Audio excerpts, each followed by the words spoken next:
Então nós estamos na nossa série de mensagens, hoje encerrando aí, nós vamos falar hoje sobre a glória de Deus. Só lhe deu glória, ou a glória pertence ao Senhor, ou somente a Deus glória. A gente precisa entender o que é somente Deus glória, porque talvez nós ainda não entendemos de fato o que é dar glória ao Senhor, ou o que é glória, né? Será que a glória de Deus é aquilo que nós achamos que é a glória do Senhor? Vamos aprender um pouco mais nessa manhã, em nome de Jesus. Vamos repetir o que já foi falado aqui nesses 5 domingos. O primeiro domingo nós falamos de sola Escritura, ou somente a Escritura. O segundo domingo foi solos fide, somente a fé. O terceiro foi solos, somente a graça, sola gratia. Quase que eu fui na onda do Rodrigão agora. Sola gratia, então somente a graça. E no domingo passado o Joab falou sobre solos Cristo, somente Cristo. Então é somente a Escritura, somente a fé, somente a graça, somente Cristo. E hoje nós vamos falar sobre solo deu glória, ou a glória pertence ao Senhor, somente a Deus glória. Essa é a afirmação áurea, ou as 5 frases dessa afirmação áurea, que nós podemos chamar aí daquilo que vai sistematizar a reforma protestante. Querendo ou não, conhecendo ou não, nós somos, a partir da reforma protestante, influenciados da forma de como ser igreja. Então, quando nós dizemos ou falamos sobre a glória do Senhor, talvez a gente ainda não entendeu o que significa glória. Por exemplo, se eu mandar você dar um glória e agora, você com a sua raiz pentecostal vai chegar e vai, alguns vão até querer dar uma rodada, né? Porque a gente vai chegar e vai falar, glória a Deus. Mas será que de fato caiu no nosso coração o entendimento do que é glória a Deus? Porque é isso que a gente precisa alinhar. É alinhar aquilo que nós cantamos com aquilo que nós vivemos. A questão da glória, né? A nossa humanidade, a humanidade no total, ela sempre busca a glória. Homens buscam por glória, deuses ou falsos deuses buscam por glória. Mas quando nós olhamos no texto bíblico, né, original, e quando nós olhamos para o contexto bíblico, nós vamos ver que glória muitas vezes não é aquilo que nós chamamos de glória. Porque homens buscam por glória, por fama. O que os homens estão buscando, na verdade, é por reputação. O cristão, contudo, ele não é chamado para viver de acordo com os padrões do mundo, mas ele é chamado a viver uma inversão radical. O que é isso? Não é viver de acordo com as nossas expectativas ou viver atrás da minha fama, atrás da minha reputação, mas é viver para a glória da graça de Deus em favor da reputação de Deus. Então aqui eu já quero começar a construir, desconstruindo algumas coisas na nossa mente. Glória não é poder de Deus. Glória é a reputação de Deus. Porque quando a Bíblia diz que Deus ele não compartilha da glória dele com ninguém, ele não está falando que ele não compartilha do poder dele com as pessoas, porque Deus ele compartilha, de certa forma, do poder dele com as pessoas. Os seus atributos comunicáveis, como graça, amor, misericórdia, são parte do poder de Deus e que são atributos comunicáveis ao ser humano. Então não está falando sobre o poder de Deus, está falando sobre a reputação de Deus, e a reputação de Deus ele não divide com ninguém. Então nós abrimos mão da nossa própria reputação, nós abrimos mão da nossa própria glória em favor da glória de Deus. Quando nós olhamos para a glória bíblica, né, no grego doxa, vai falar, ou em hebraico, né, kabod, lembra de quando a nação de Israel foi invadida e a mãe daquele menino que estava para nascer deu à luz e chamou aquele menino de Icabod, ou seja, foi-se a glória de Deus, foi-se a reputação de Deus, porque a nação escolhida pelo Senhor tinha perdido a batalha. Então essa manifestação da reputação de Deus era visto em seu povo. A manifestação do peso da glória, como Joab pregou alguns domingos anteriores, essa essência da majestade de Deus, fala da reputação de Deus que era vista em seu povo. Então, o propósito central da vida cristã, quando nós declaramos só lhe deu glória, é alcançado exclusivamente através da centralidade do solos Christus. É somente a Cristo. O sacrifício de Cristo é o suficiente. Mas nós também devemos alinhar o nosso entendimento de que Cristo é o suficiente e que quando eu sei que Ele é suficiente, eu vivo a minha vida em contentamento, e porque eu vivo a minha vida em contentamento, eu vou viver a minha vida no estilo de só lhe deu glória, ou seja, é viver uma vida de uma verdadeira reputação, mas não a reputação pautada na metodologia humana, mas uma reputação que é pautada apenas na glória do Cristo, e ela é refletida por meio da nossa obediência. É o pouco que eu quero falar aqui nessa manhã. Quando nós falamos da glória de Cristo, e nós precisamos fundamentar isso, nós vamos ver que a exaltação do Cristo, após a sua humilhação, que nós vamos ler aqui em Filipenses capítulo 2, é o modelo, é o propósito final que é dado para o cristão, para que nós possamos viver para a glória do Senhor. Então, a vida do cristão, ela não deve buscar a própria exaltação. É o que a Bíblia sempre nos ensina, não é sobre quem nós somos, não é sobre o nosso ministério, não é sobre aquilo que nós podemos fazer, mas de fato é sobre a glória do Senhor, ou vivermos para a reputação do Senhor. É que a nossa vida aponte única e exclusivamente para Ele, porque dele, por Ele e para Ele são todas as coisas. E isso não pode ser teórico nas nossas vidas. Isso não pode estar presente apenas nas nossas canções, mas isso tem que ser visível no nosso testemunho como corpo de Cristo, como filhos de Deus, como discípulos que fomos chamados a ser. Então, quando falamos sobre uma exaltação suprema de Cristo, solos Christus, e por isso somente a Deus glória, essa exaltação do Cristo, ela é resultado justamente do seu kenosis, que é o termo grego que fala em Filipenses para esvaziamento. Então, primeiro ele se humilhou, para depois ele ser exaltado. E a exaltação do Filho resultou na glória do Pai. Então, a forma de como Jesus se esvaziou demonstrou a reputação de Deus. A forma como Jesus negou o direito que ele tinha de ser Deus, esvaziou-se e não levou em consideração que ser a Deus é algo que ele deveria se agarrar. E aqui não está falando que ele perdeu a essência divina, mas está falando que ele deixou de agir em atributos divinos em prol da humanidade. Então isso aqui está falando, Jesus ele se esvaziou, ele demonstrou no seu esvaziamento a glória de Deus, ou a reputação do Pai. Já que Jesus, segundo o autor aos Hebreus, ele é a expressão exata. A completude. Quer conhecer a Deus? Olhe para o Filho. É isso que ele disse a Filipe, é isso que o autor aos Hebreus está nos ensinando. Então olha só que engraçado, para exprimir a forma exata do caráter de Deus, ele não se encheu, mas ele se esvaziou. Filipenses capítulo 2, versículos 9 ao 11, é justamente isso que nós estamos falando agora. Paulo vai tratar isso. Filipenses 2, 9 e 11. Pelo que também Deus o exaltou sobremaneira e lhe deu um nome que está acima de todo nome, para que ao nome de Jesus se dobre todo joelho nos céus, na terra e embaixo da terra, e toda língua confesse que Jesus Cristo é o Senhor, para a glória do Pai. Irmãos, o nome Jesus era muito comum na época. O próprio Barrabás chamava Jesus Barrabás. E isso é intencional do próprio Deus. Ele pega um nome comum e ele exalta esse nome, dizendo: o problema ou a questão não é sobre a humanidade, mas a questão é como que o homem vai viver se esvaziando para que a glória de Deus seja exposta através da vida desse homem.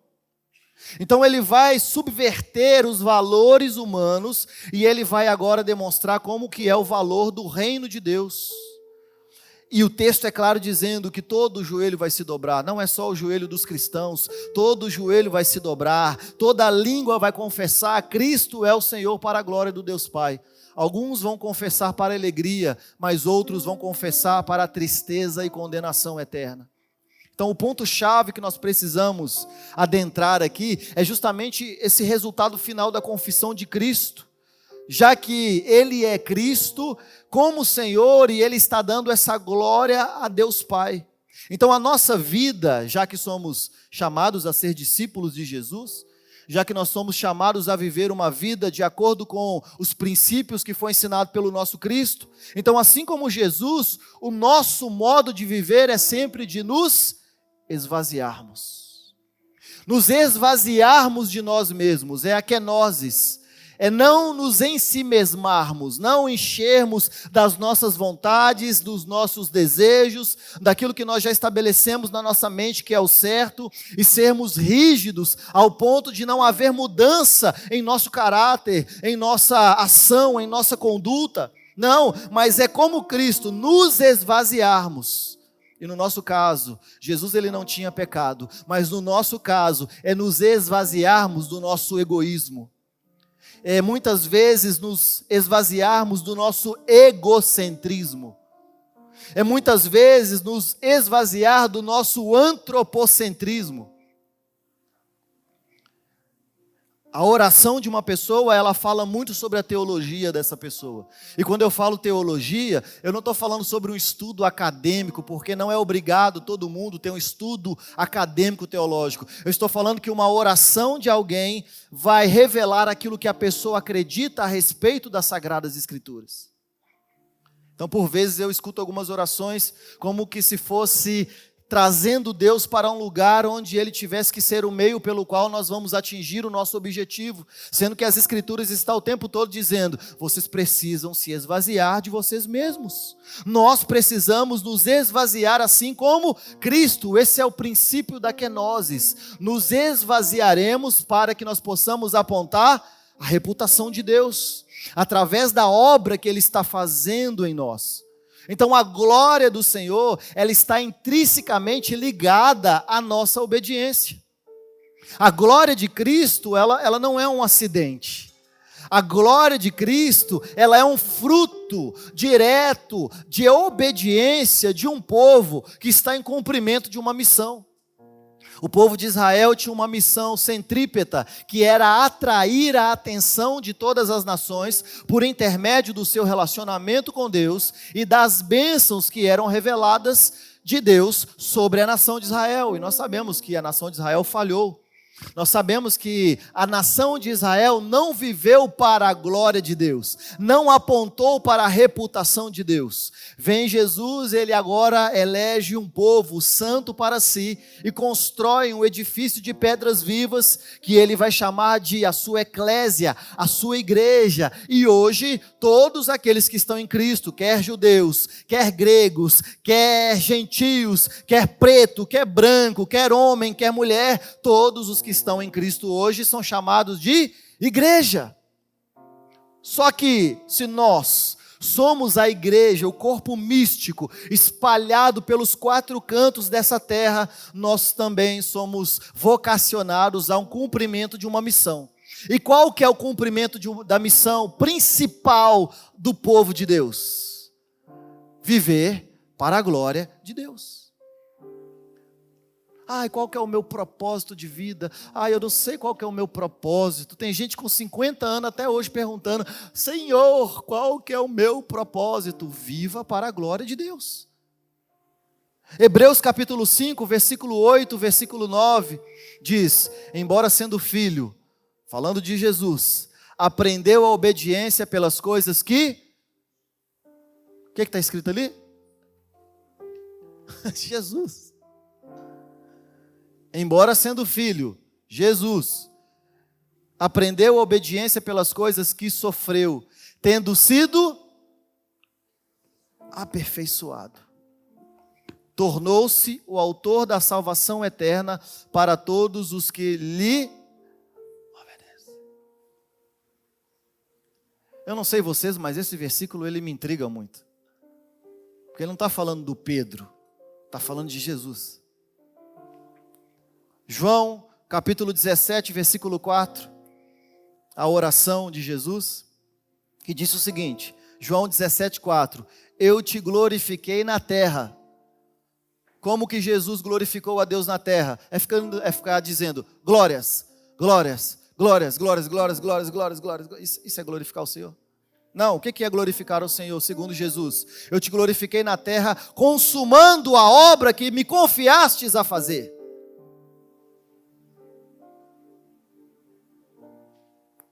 Então Jesus, ele viveu para a reputação de Deus, para a glória de Deus. O cristão, ele tem a honra gloriosa de viver para a glória de Deus, para a reputação de Deus. Mas isso começa pela nossa obediência.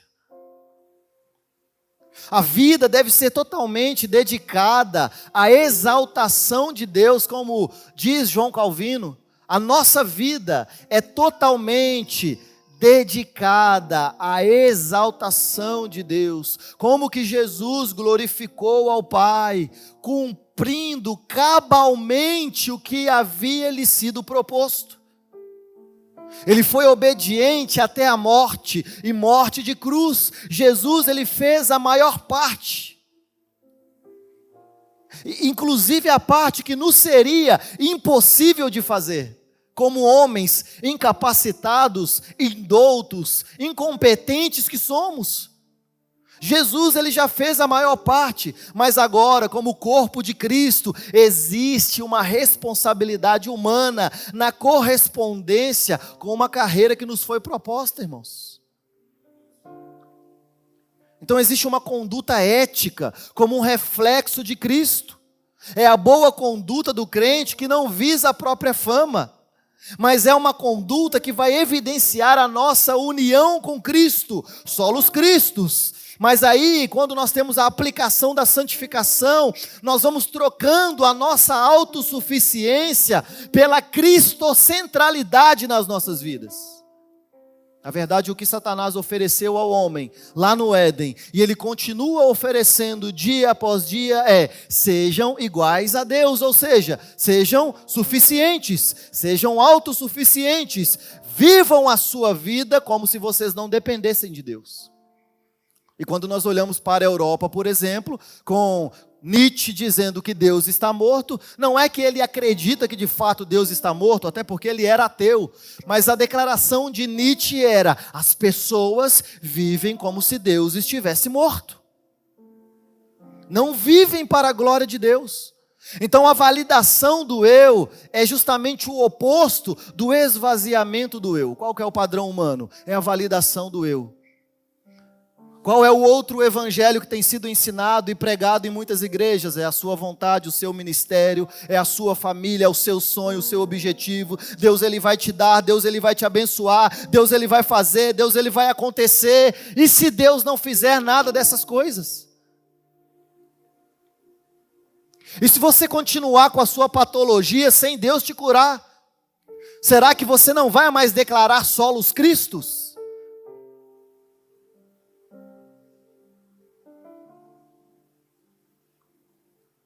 Porque o padrão do mundo é essa validação do eu. É o que Deus ele vai fazer para me alcançar. Enquanto o padrão de Filipenses capítulo 2 é: se esvaziem da sua vontade. Para que de fato o Senhor possa nos encher, e aí nós vamos começar a viver para a glória do Senhor. É o fim da autossuficiência. É a justificação pela fé, como a reforma protestante nos ensina, que nos leva à santificação. E esse processo da santificação é justamente onde o eu, ele é crucificado. A santificação não é o estágio onde você vai querer deixar de pecar. A santificação é o estágio onde você, querendo pecar, se submete à cruz de Cristo e vive em obediência para a glória de Deus. Gálatas capítulo 2, versículos 19 e 20.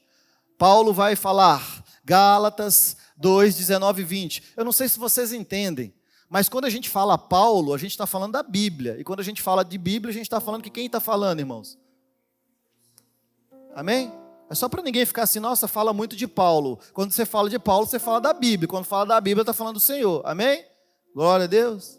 Gálatas 2, 19 e 20. Porque eu, mediante a própria lei, morri para a lei, a fim de viver para Deus. Estou crucificado com Cristo. Logo, já não sou mais eu quem vive, mas Cristo vive em mim.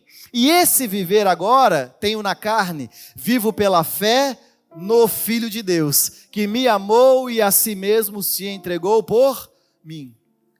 Então, vê que glorioso enriquecimento é justamente essa crucificação do Cristo, que é justamente o significado do fim pela nossa própria reputação. Viver uma vida pautada no Cristo que foi crucificado é fazer como Cristo. Quando nós crucificamos a Jesus, quando nós vemos aí imagens de Jesus crucificado, seja na igreja que tem a imagem física, ou seja em Hollywood, nos filmes, nas séries, quando nós olhamos para o Cristo crucificado, eles tapam as vergonhas, ou seja, o órgão genital de Cristo crucificado. Sabe por quê? Porque nós não temos a coragem de expor a nossa vergonha na totalidade. Mas quando nós olhamos para o Cristo crucificado, o texto bíblico não fala que tinha nada tampado lá. As suas vergonhas foram extremamente expostas. Ele foi ridicularizado, ele foi humilhado, ele sofreu a pior morte da época. Não a pior morte somente de dor, mas de humilhação. E quando nós olhamos para a cruz de Cristo, é como se fosse um convite da atração. É o Cristo que nos atrai e a cruz que nos humilha a nos esvaziarmos de nós mesmos dia após dia. E isso vai envolver a nossa humilhação.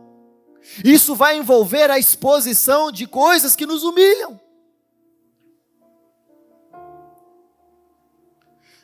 E isso é um início de uma vida que reflete o caráter de Deus em nós, ou pelo menos aquilo que de Cristo está sendo formado em nós.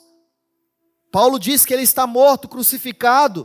Nós estávamos mortos em nossos delitos e pecados, irmãos, mas o Senhor nos chamou da vida, nos chamou para a vida, não qualquer vida, mas Ele soprou sobre nós a Zoe, a sua própria vida, a vida de Deus sobre nós. Então qual que é a minha resposta a Deus? Pensa comigo, eu estava morto, eu não tinha mais chance, eu estava morto. A Bíblia diz que porque um homem pecou, todos pecaram, e destituídos estávamos da glória de Deus, estávamos mortos em nossos delitos e pecados, mas Deus, em sua infinita misericórdia e sabedoria, Ele nos alcançou e Ele depositou agora a sua Zoe, a sua vida, o seu fôlego de vida novamente, e nós ganhamos uma nova oportunidade. Imagina você, debaixo de 7 palmos da terra, e vai lá Cristo te ressuscita e fala, eu vou te dar uma nova oportunidade. Então se eu tenho clareza dessa oportunidade que eu recebi, assim como Paulo dizendo, peraí, essa vida que eu vivo não é mais minha, porque eu já estava morto, mas agora é uma vida que foi depositada pelo próprio Cristo, porque é Cristo quem vive em mim. Então agora o que eu faço? Eu vou viver agora um estilo de vida assim como Jesus, um estilo de vida que glorifica ao Pai com a minha conduta, porque essa vida não é mais minha. É um estilo de vida que me humilha, porque essa vida não é mais minha. É um estilo de vida que glorifica ao Pai, que aponta para a reputação daquele que nos tirou das trevas para a sua maravilhosa luz. E como que nós enxergamos isso? Através das boas obras que são evidenciadas na nossa vida. Então é uma vida pautada no Espírito. Nós não somos salvos pelas boas obras, como foi falado aqui, mas as boas obras, elas são uma evidência para que nós possamos apontar para a reputação do Cristo. É uma conduta ética. Troque aí boas obras por conduta ética. É o meio pelo qual a glória de Deus se manifesta no mundo, irmãos.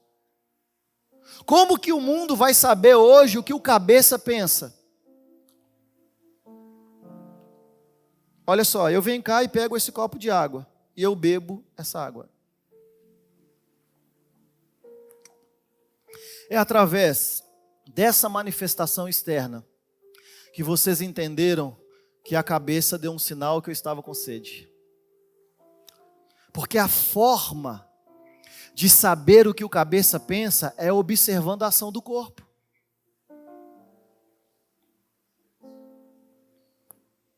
Como que eu demonstro ao mundo o que Jesus pensa? Como que nós pregamos o Evangelho com as nossas palavras e também com as nossas ações. É obedecendo os estatutos, independente de qualquer coisa. É olhando para o princípio de Filipenses capítulo 2 e viver a nossa vida nos esvaziando de nós mesmos. Mateus capítulo 5, versículo 16. Assim também brilhe a vossa luz diante dos homens, para que vejam as vossas boas obras, e assim glorifiquem o vosso Pai que está nos céus. O que é glorificar a Deus? O que nós aprendemos até então do que é glorificar a Deus? É viver para a reputação de Deus. Sim ou não? Então como que nós vamos fazer com que as pessoas apontem para a boa reputação de Deus? Vivendo em boas obras, para que vejam as vossas boas obras e assim glorifiquem o vosso Pai que está nos céus. Então o ponto-chave aqui é que as obras, elas são a evidência, não a causa da salvação. O propósito aqui não é a nossa fama. O propósito aqui não é de engrandecer o nome da Atos na cidade. Tanto faz o nome da Atos na cidade, irmãos. Quem tem que ser engrandecido nessa cidade é o nome de Jesus Cristo, para que todo joelho se dobre, toda língua confesse que Ele é o Senhor dessa nação, dessa cidade, para que os homens glorifiquem a Deus. É por isso que Lutero ele vai falar muito sobre ética no serviço. Ele vai falar sobre ética na vida, nas esferas da sociedade. Tantos reformadores, tantos heróis da fé, como são chamados historicamente, vai falar que nós temos uma liberdade quando nós olhamos para os solos cristos, mas isso vai transformar o crente sabendo, olha, peraí, se é solos cristos, eu devo viver para a glória dele, então eu sou servo de tudo, eu sou perfeitamente sujeito a todos. E quando nós vivemos assim, de fato, essa é a glória de Deus que deve ser o motor da nossa conduta ética. É a nossa negação e a exposição da suficiência de Cristo. Então, quando nós vemos desvios doutrinários, por exemplo, que hoje negam solos cristos, ou seja, Jesus ele não é suficiente. E talvez quando eu falo sobre desvios doutrinários, você vai pensar em pessoas que pregam heresia apenas sobre Cristo não ser o suficiente. Mas muitas vezes nós vivemos a nossa vida como se Cristo não fosse suficiente. Então esses desvios doutrinários, que inclusive podem estar manifestos em nossos corações, eles também vão levar, consequentemente, a vivermos uma vida de dizer, peraí, se não é somente Cristo, também a glória não pertence a Deus. E aí nós vamos trocando a centralidade do Cristo, a centralidade da cruz, por benefícios terrenos. Ah, aqui não acontece isso, graças a Deus, mas lá em Minas Gerais. Trocamos a centralidade da cruz por interesses próprios. Quantas vezes? Falsos ensinos que infamam o Evangelho. É como aquela frase antiga, Jesus é até um cara legal, mas os seus seguidores. Falsos mestres que induzem heresias no meio da igreja, que comprometem a reputação do Evangelho. Olha o que está escrito em 2 Pedro capítulo 2. Olha a preocupação do apóstolo Pedro com a reputação do Evangelho, a reputação de Cristo por intermédio de falsas doutrinas que eram ensinadas já na igreja, no primeiro século. 2 Pedro capítulo 2, versículos 1 ao 3. Assim como no meio do povo surgiram falsos profetas, assim também haverá entre vós falsos mestres, os quais introduzirão dissimuladamente heresias destruidoras, até ao ponto de renegarem o soberano Senhor que os resgatou, trazendo para si mesmos repentina destruição. Muitos seguirão as suas práticas libertinas, e por causa deles será infamado o caminho da verdade. Motivos por avareza farão comércio de vós com palavras fictícias. Qual que é o ponto-chave aqui? É que renegar o Senhor que nos resgatou é uma negação direta à suficiência de Cristo. E, consequentemente, é uma negação direta ao só lhe deu glória.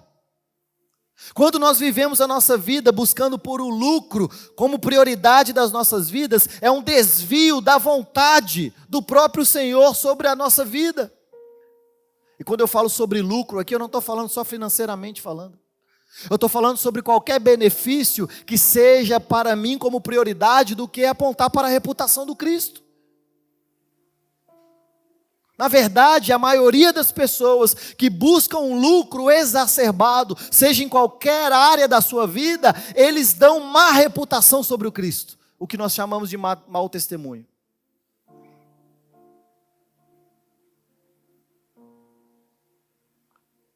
Agora o Senhor, Ele zela pela sua reputação, e Ele não divide a reputação dEle com ninguém. Ele não divide a glória dEle com ninguém. É por isso que nós podemos ver aí na contemporaneidade, um pouco passado, mas também podemos ver como a teologia da prosperidade. Tem gente que acha que a teologia da prosperidade, ela é ruim porque ela oferece muita coisa. Ela não é ruim porque ela oferece muita coisa. Ela é ruim porque ela oferece, se nós compararmos com o prazer de conhecer a Cristo, ela oferece migalhas. E tem gente trocando migalhas pelo prazer, pela vontade de conhecer ao Cristo. Então a teologia da prosperidade, ela transforma em Cristo como um meio para o fim terreno. Aí ela oferece migalhas temporais, em contraste com a verdadeira riqueza, que é conhecer a Cristo. Paulo, lá em Filipenses, capítulo 3, versículos 7 e 8, vai dizer o seguinte, Filipenses, capítulo 3, versículos 7 e 8, todavia, o que para mim era lucro, considerei como? Por causa de? Sim, deveras considero tudo como perda, por causa da excelência do conhecimento de Cristo Jesus, meu Senhor, pelo qual perdi todas as coisas e as considero como esterco, para que possa ganhar a Cristo.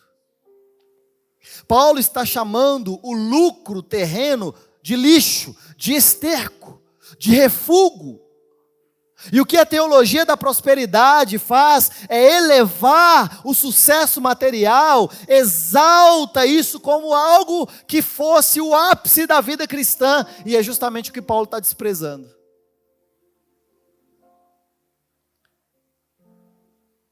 Porque a verdadeira glória, irmãos, é ganhar a Cristo. A verdadeira vida é aquela que nós nos esvaziamos do nosso eu e assim nós vamos viver uma vida que glorifique ao Senhor. Como? Em obediência, em temor à sua palavra, zelo pela sua palavra. É o sola escritura. Por isso que o evangelho é a negação do eu. Se você ficou em algum lugar até hoje, que diziam que pregavam o evangelho, mas não falavam sobre a negação do eu, sobre cruz, sobre você se esvaziar, mas sobre você vir aqui para poder juntar alguma coisa, parabéns, talvez você nem nasceu de novo, talvez você é um consumidor de supermercado. Eu vou lá hoje para ser abençoado.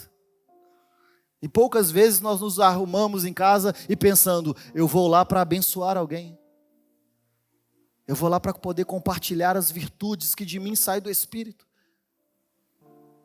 Eu vou lá para que eu possa expressar a glória de Deus por intermédio das minhas boas obras.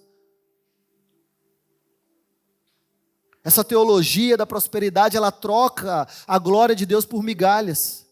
E por isso que leva o homem a uma vida buscando aquilo que na verdade é o seu ídolo. Quando o povo estava no deserto e Moisés subiu lá para o monte, para orar, para receber a lei. Passou bastante tempo que Moisés estava lá. O que o povo pediu? Eu não sei o que aconteceu com esse Moisés. Nós queremos um Deus. O povo não disse para Arão o que Arão tinha que construir, mas Arão tinha no seu coração um ídolo. E ele fez para o povo um ídolo que na verdade era do seu próprio coração. Nós construímos rapidamente ídolos que estão dentro do nosso coração, substituindo a centralidade do Evangelho. É uma vida de busca constante, enquanto o Evangelho é uma vida de esvaziamento constante. Lucas capítulo 9, versículos 23 e 24. Evangelho segundo Lucas.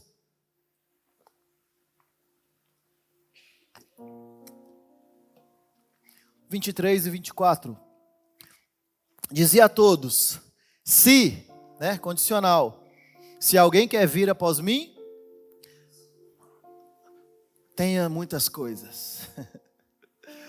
Se você quiser vir após mim, você precisa juntar bastante coisa, porque a gente precisa, né? É isso que está dizendo? Não. Se alguém quer vir após mim, a si mesmo se negue. Tome a sua cruz diariamente. Olha que promessa boa para você nessa manhã. Tem uma cruz todos os dias para você. Vamos fazer aqui a campanha das 7 sextas-feiras, onde eu vou te entregar uma cruz toda sexta-feira, de 60 quilos para você carregar na cidade. Quero ver se vai dar gente aqui. 100 quilos de madeira para você carregar pela cidade em formato de cruz. 7 sextas-feiras poderosas da cruz redimida do Calvário perfeito do Deus poderoso. Quanto maior o nome, mais poderosa a campanha, né? Para esse aqui a cruz tem que ser de 200 quilos, né? Senão ele nem faz nem cosquinha, levanta sem com a mão assim. Então olha o que está dizendo o texto. Porque se você quiser salvar a sua vida, você vai... É aquela conta que não fecha, mas a gente já entendeu, né? Quem perder vai ganhar e quem ganhar vai perder. É isso. Você quer salvar a sua vida? Você vai perder. Mas quem perder a sua vida, por minha causa, a salvará. Então, viver para a glória do Senhor fala muito mais sobre negarmos a nossa própria vontade do que enchermos um culto e ficar cantando sobre glória. Não que seja errado cantar sobre glória, mas se a gente não alinhar aquilo que a gente canta com aquilo que a gente vive, não passa desse teto. Então, quando nós pensamos no só lhe deu glória, eu penso muito sobre a unidade da igreja. Porque pensa comigo, Deus ele separou um povo, na verdade ele criou um povo. Ele escolheu um homem, suscitou um povo, uma nação desse homem chamado Abraão. E ele disse, eu vou abençoar vocês, para que vocês, abençoados por Deus, possam atrair a atenção das outras nações, porque o propósito é abençoar todas as famílias da terra. A gente já sabe o que aconteceu. E agora o Senhor, Ele está agora com a igreja, o seu corpo místico espalhado sobre os 4 cantos dessa terra, e Ele está dizendo, olha, vivam para a minha glória, vivam para a minha glória. Paulo vai falar sobre a unidade da igreja. Irmãos, a unidade do corpo de Cristo só é preservada quando está fundamentalmente solidificada na verdade dos solos cristos, e o objetivo disso é, só lhe deu glória. Não há outro caminho. A unidade da igreja, ela tem que ser preservada no somente Cristo, somente as Escrituras, somente a fé. E aí nós vamos viver para a glória de Deus. Porque aí nós vamos começar a rejeitar os nossos próprios interesses, a avareza do nosso coração, coisas semelhantes.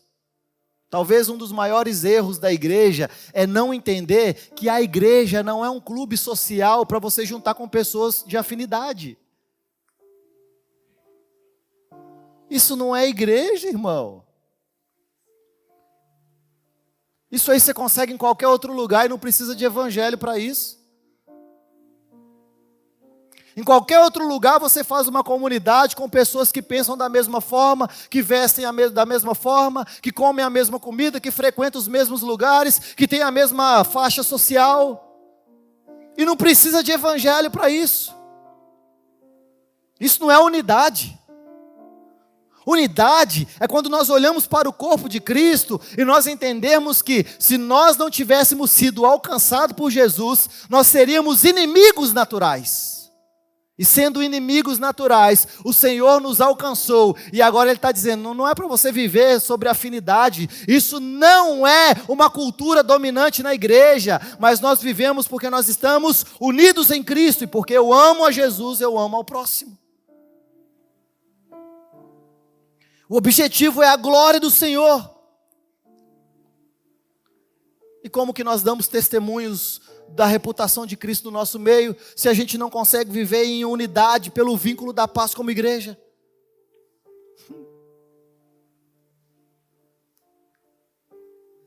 Ah, não gosto do fulano. E daí? Se o Senhor é seu pai, você não pode escolher o seu irmão. E aí eu vivo a minha vida rejeitando o meu próprio interesse. Eu abro mão da avareza do meu coração, das coisas que eu quero que sejam iguais às que eu gosto, as coisas semelhantes, porque a unidade é uma obra do Espírito. Ela não é firmada numa doutrina humana, mas ela está firmada na doutrina correta sobre Cristo. Efésios capítulo 4, versículos 3 ao 6, esforçando-vos. Se Paulo já começa falando, esforçando-vos, é porque é fácil, né? Se ele está falando, olha, galera, vamos dar uma forçadinha. Porque hoje em dia a gente vive uma contemporaneidade de pessoas que têm aversão a qualquer tipo de sofrimento, a qualquer tipo de esforço. Qualquer sacrifício, por menor que seja, não, hoje eu não vou no culto não, está chovendo. Hoje eu não vou no culto não, está calor. Hoje eu não vou porque eu não quero mesmo. Não, hoje eu não vou falar com aquele irmão porque eu não estou bem essa semana. Eu desconheço a última vez que eu vi alguém bem aqui, alguma semana. Paulo está dizendo, olha, então, vamos lá. Existe o vínculo da paz. Mas a gente precisa fazer a nossa parte, irmão, esforçando-vos diligentemente por preservar a unidade do Espírito pelo vínculo da paz. Aí ele vai dizer, por que a gente precisa fazer isso? Porque é apenas um só corpo, um só Espírito, como também foste chamados numa só esperança da vossa vocação, pois há apenas um Senhor, uma só fé, um só batismo, um só Deus e Pai de todos, o qual é sobre todos e age por meio de todos e está em todos. Paulo está sendo claro aqui. Porque onde a verdade sobre o Senhor só existe um Senhor. Onde essa verdade ela é distorcida por falsos ensinos, a unidade ela é inevitavelmente quebrada. Logo, a reputação do Cristo na igreja, ela é manchada pela falta de unidade. O que muitos ainda não entenderam de fato é que a igreja não é esse grupo de afinidades. Eu vou chamar o irmão para poder comer lá em casa. Por quê? Porque eu gosto dele. Você já se organizou para chamar a pessoa que você não gosta? Hoje eu vou chamar fulano para comer lá em casa e vou fazer a melhor janta para ele. Por quê? Porque eu não gosto dele. Se você não fez isso até hoje, você não entendeu o evangelho. Você não entendeu o que é essa igreja.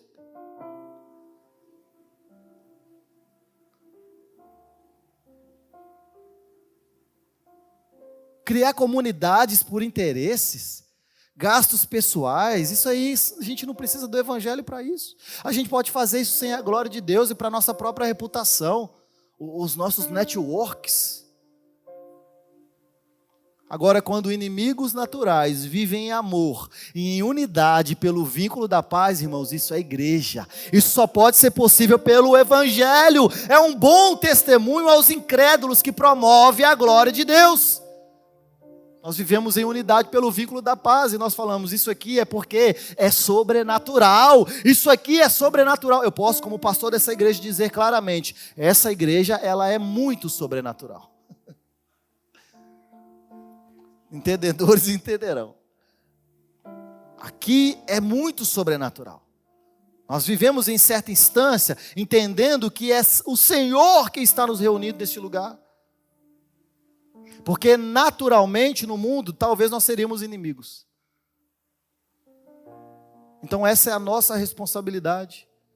E é por isso que eu, como pastor dessa igreja, vocês líderes e membros dessa igreja, nós temos que sempre se levantar contra toda a divisão e toda a facção. Presta atenção, o meu problema aqui não é divisão, porque alguém vai levantar aqui e vai querer plantar uma outra igreja e vai levar metade das pessoas. Quem quiser ir, irmão, a porta da rua é serventia da casa. Tinha muito tempo que eu não falava isso, então eu estava segurando.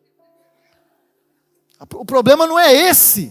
O problema é que quando nós vivemos em divisão e facção, nós estamos atrelando a glória do Senhor, a reputação do Senhor. Nós estamos dizendo para o mundo: o Senhor não é forte o suficiente para criar unidade no nosso meio.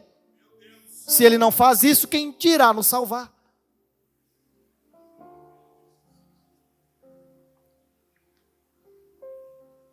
A nossa responsabilidade é zelar para que não haja divisão ou facção, para a glória do Senhor, para a reputação de Deus.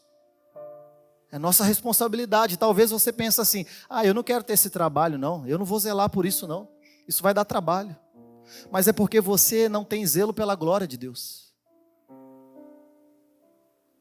Você ainda não entendeu a responsabilidade de zelar pela glória do Senhor. O Senhor nos deu um nome, nós precisamos zelar por esse nome. E zelar por esse nome não é para ir para as redes sociais e defender Cristo no carnaval, quando alguém vai lá e veste de Jesus e vai para passeata gay. Irmãos, fica tranquilo, o Senhor continua poderoso e soberano sobre todas as coisas. Nós zelamos pela reputação do Senhor, é quando nós vivemos para a sua glória, inclusive em unidade no meio do povo. Aqueles que negam a suficiência de Cristo, eles causam divisão e são identificados pelo seu propósito egoísta. Romanos capítulo 16, versículo 17 e 18. Paulo ele já está aqui implorando aos irmãos da igreja de Roma: rogo-vos, irmãos, eu imploro a vocês,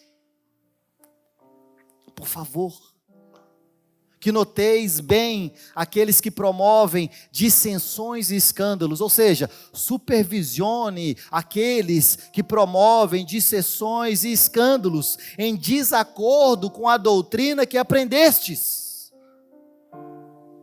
Afastai-vos dele. Nossa, mas ele não é o meu irmão. Mas se ele está provocando dissensão e escândalo pelo mal proceder, Paulo está dizendo: você precisa se afastar deles, porque tais não servem a Cristo, o nosso Senhor, e sim ao próprio ventre. Com suaves palavras e lisonjas enganam o coração dos incautos, dos desapercebidos. Eles são sorrateiros, irmãos, cuidado com esses. Gente com a minha personalidade jamais seria levantado por Satanás para enganar ninguém, porque eu não tenho paciência para enganar ninguém. Eu falo a verdade porque está nas Escrituras e vocês que lidem com isso. Eu que lide com isso. Agora, aquelas pessoas que vêm sorrateiramente, com aquelas palavras mansas demais, e que você vai vendo que a pessoa pensa muito o oposto do que está sendo ensinado, que está sendo muito discordante com aquilo, gera inimizade, porfias, facções, discussões. Você já, opa, o que Paulo está falando? A gente precisa ficar atento, porque são esse tipo de gente que promove dissensões e escândalos. Qual que é o problema de promover escândalo no meio do corpo de Cristo? É porque nós fomos chamados para viver para a glória de Deus. Escândalo no meio do povo não zela pela reputação do Senhor. É por isso que os desviados não vivem para a glória de Cristo.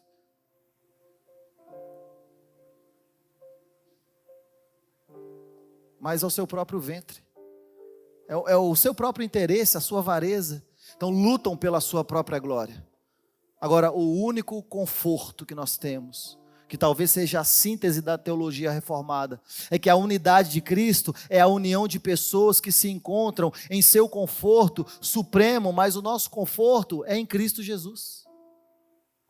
É porque nós amamos a Jesus, é por isso que nós entendemos, olha, o nosso vínculo é a paz. Mesmo em meio a adversidades, irmãos, e elas acontecerão. Quando a gente fala que aqui é uma igreja saudável, a gente não fala que aqui não tem problema. Quando eu falo que eu me alimento de forma saudável, não quer dizer que eu não como um chocolate, quer dizer que a maior parte da minha vida não é comer chocolate. Então, quando eu falo que esse é um ambiente saudável, muitas vezes eu estou falando sobre a exposição, mas o que nós temos ensinado também nessa plataforma é: estar numa igreja saudável não necessariamente faz de você uma igreja saudável, a não ser se nós nos submetermos aos princípios de Cristo, a não ser se nós formos obedientes e vivermos em unidade pelo vínculo da paz, para que a glória do Senhor seja expressada não só pelas nossas canções, pela nossa boca, mas também pelas nossas ações. Somos um em Cristo para a glória de Deus. Então, no Catecismo de Wittenberg, a primeira pergunta diz o seguinte: qual é o teu único conforto na vida e na morte? Pense sobre isso. Qual que é o seu único conforto na vida e na morte? Porque é uma tensão que nós temos. Paulo diz que o viver é Cristo e o morrer é lucro. Todo mundo aqui que nasceu de novo sabe que se morrer vai estar com Cristo, mas ninguém quer morrer. Porque nós não fomos criados para morrer, nós fomos criados para ser eterno. A morte entrou por causa do pecado e deixamos de ter acesso à árvore da vida. É por isso que a Nova Jerusalém, que vai descer do céu, ela não vai ter mais uma árvore da vida no centro, mas ela vai ter o próprio Cristo, que nos gerará vida e vida eterna, para que possamos conhecer ao Senhor, porque a vida eterna é essa, conhecer ao Senhor. Então, qual que é o único conforto na vida e na morte de um cristão? A resposta do catecismo é o seguinte: que eu, como corpo e alma, tanto na vida como na morte, não pertenço a mim, mas ao meu fiel Senhor e Salvador Jesus Cristo. Esse é o nosso conforto, irmãos. Você pertence a Cristo, você foi comprado por um alto preço, então viva para a glória de Deus, correspondente. Qualquer doutrina que desvie esse conforto do nosso coração, nos trazendo sucesso pessoal, bens pessoais, isso destrói o fundamento comum da fé. Isso aí é alvo que nós vamos combater, porque nós aqui entregamos a glória somente a Deus. Então, não é sobre a nossa reputação, porque a nossa reputação e a nossa conduta, ela deve não desconstruir sobre Cristo, mas ela deve construir na sua base fundamental, que é o próprio Cristo. Então a nossa conduta não deve ser construída sobre areia. O que isso significa? Glórias passageiras. O que são glórias passageiras? Lucros terrenos, ambições pessoais. Mas o cristão, ele pauta a sua vida sobre o alicerce inabalável, que é somente a Deus toda a glória. Esse é o chamado do Sol lhe deu glória. Então a reflexão para nós nessa manhã é: será que você tem vivido de fato uma vida para a glória de Deus? Será que você tem zelado pela reputação do Senhor em todas as esferas da sociedade onde você vive? Será que quando as pessoas olham para mim, elas vão dizer glória ao Senhor? É o Senhor que faz isso na vida?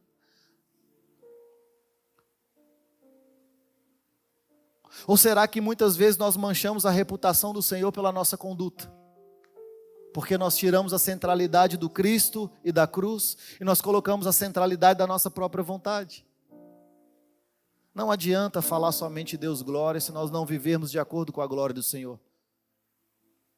O chamado que nós recebemos, essa excelência do conhecimento, de conhecer a Cristo, exige que nós consideremos tudo que nós temos como perda, como esterco, com o perdão da palavra, Bíblia atualizada, como bosta.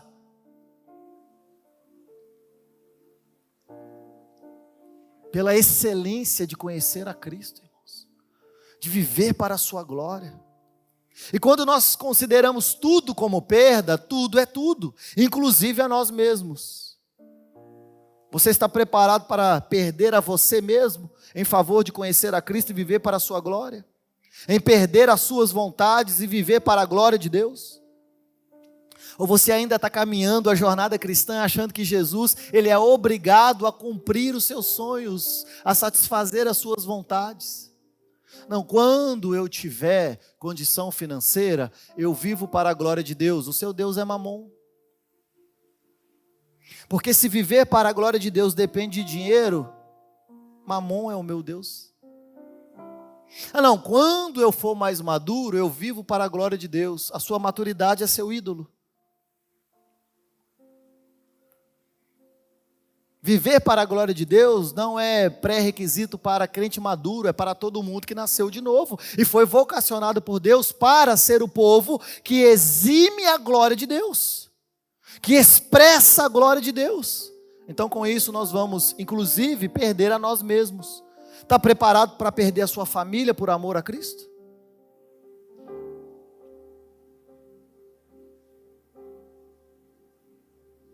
Porque é aquela máxima antiga: Senhor, eu quero um marido, Senhor, eu quero um marido, Senhor, eu quero um marido. Quando casa, abandona o Senhor. Senhor, eu quero um emprego, Senhor, eu quero um emprego, Senhor, eu quero um emprego. Quando está empregado, abandona o Senhor. Está passando dificuldade, abandona o Senhor. Está passando coisa boa, abandona o Senhor. Qual será que é a métrica que nós estamos vivendo, se não de acordo com o Evangelho, de abandonarmos e considerarmos a nós mesmos como esterco? As nossas vontades, o que você quer fazer? O padrão aqui, não tem um versículo bíblico que descreve isso, mas eu tenho isso como uma verdade no meu coração. Você quer medir o que é vontade do Senhor na sua vida? É só você pegar a balança e saber o que é a sua vontade. Porque normalmente a nossa vontade não é a vontade do Senhor.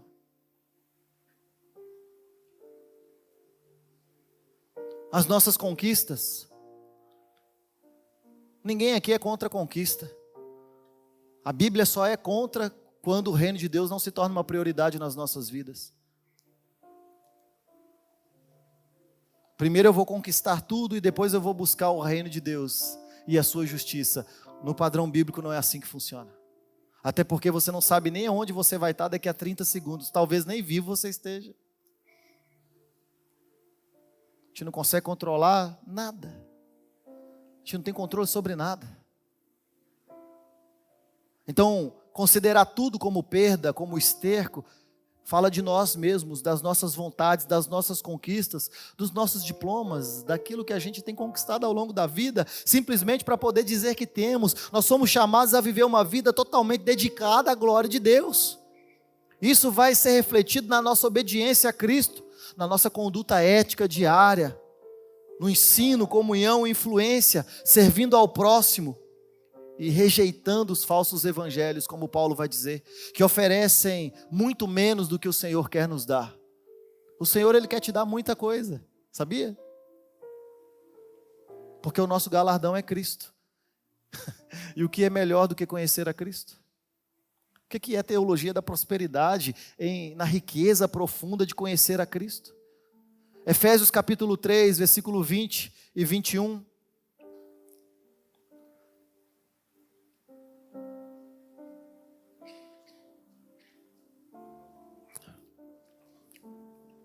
Ora, aquele que é poderoso para fazer infinitamente mais do que tudo quanto pedimos ou pensamos, conforme o seu poder que opera em nós, a Ele seja a glória. Onde que a glória do Senhor é manifesta, segundo o texto?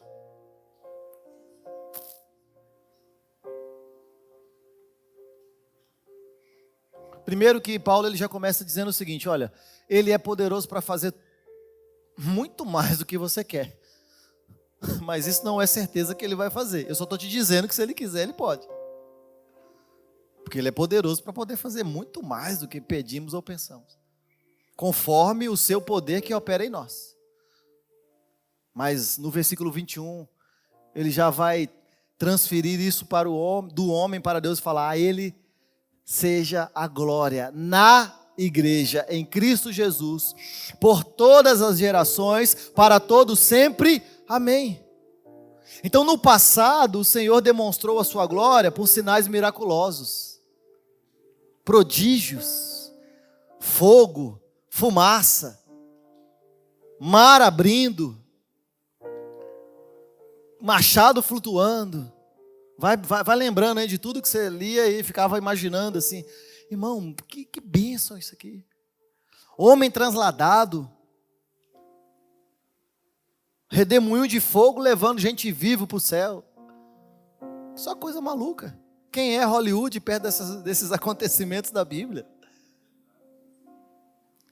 Mas hoje, Ele quer ser glorificado por meio de corações quebrantados. Entenda isso. A reputação de Deus antes era demonstrada pelo seu poder. Hoje a reputação do Senhor é demonstrada por corações quebrantados. Discípulos que negam a própria vida em prol da glória de Deus. Sacrifícios vivos, ambulantes, caminhando entre nós.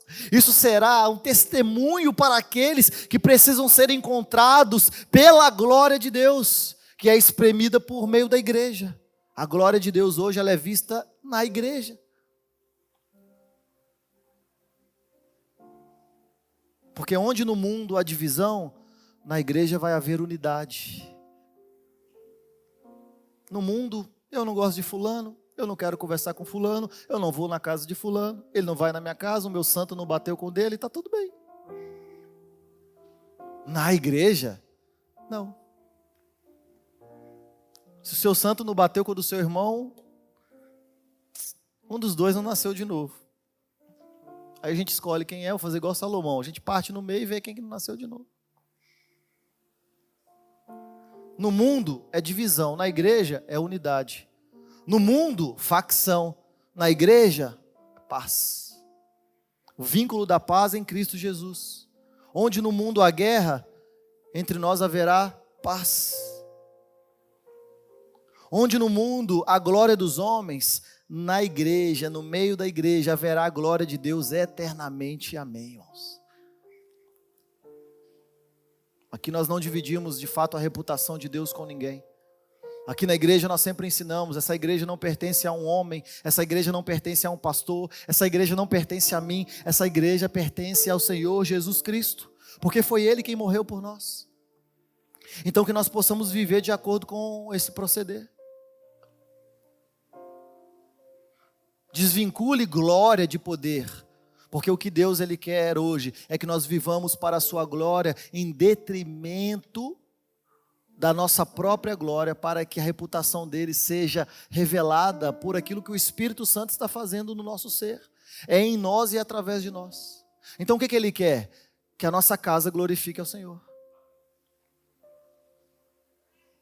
O que Ele quer? Que você glorifique ao Senhor no seu trabalho. Ele quer que você glorifique ao Senhor numa padaria. Ele quer que você glorifique ao Senhor quando você estiver na praia. Ele quer sim que você glorifique ao Senhor quando você chamar irmãos da igreja para ter comunhão na mesa na sua casa. Ele quer que nós glorifiquemos ao Senhor por intermédio das nossas boas obras, que são feitas pelo Espírito, mas que a reputação pertence a Ele, irmãos. A Deus toda a honra, a Deus toda a glória. Isso aqui só é possível porque existe o Espírito Santo, que o mundo não pode receber, mas Ele habita em nós e estará em nós para sempre. Isso aqui não é obra humana. E quando o nosso coração se endurece, quando nós somos enrijecidos e não nos submetemos à palavra do Senhor, nós deixamos de viver para a glória de Deus. A questão é, o Senhor não divide a glória dele com ninguém. E se nós somos o povo que fomos chamados a viver para a glória de Deus, nós precisamos viver para a reputação do Senhor. Mas a reputação do Senhor não é no momento em que eu brigo pela reputação do Senhor. A reputação do Senhor ela é evidenciada a partir do momento que eu, com o coração quebrantado, me submeto à palavra dele, a fim de que muitas vezes lágrimas possam sair dos nossos olhos e que as pessoas possam ver a transformação do Senhor na nossa vida. Isso glorifica ao Senhor. Vasos de barro que receberam um tesouro, recipientes inadequados que receberam o próprio poder de Deus, o Espírito Santo que mergulha as profundezas de Deus, que perscruta as profundezas de Deus, que conhece a mente de Cristo. Foi isso que nós recebemos. Se você ainda não conseguiu viver para a glória do Senhor, fica o convite nesse domingo. Viva para a glória do Senhor. E talvez para você viver a glória do Senhor, você vai ter que parar de dar glória ao Senhor. e comece a praticar a glória do Senhor, para que a reputação dele seja uma evidência em nosso meio. Porque eu não sei vocês, mas eu quero alcançar esse bairro. Eu não sei vocês, mas eu quero alcançar famílias. Isso tudo é para a glória de Deus. Então, como corpo, precisamos evidenciar aquilo que o cabeça pensa, para que a glória permaneça na igreja para todo sempre. Amém. Fique de pé nessa manhã. Queria chamar os irmãos da música.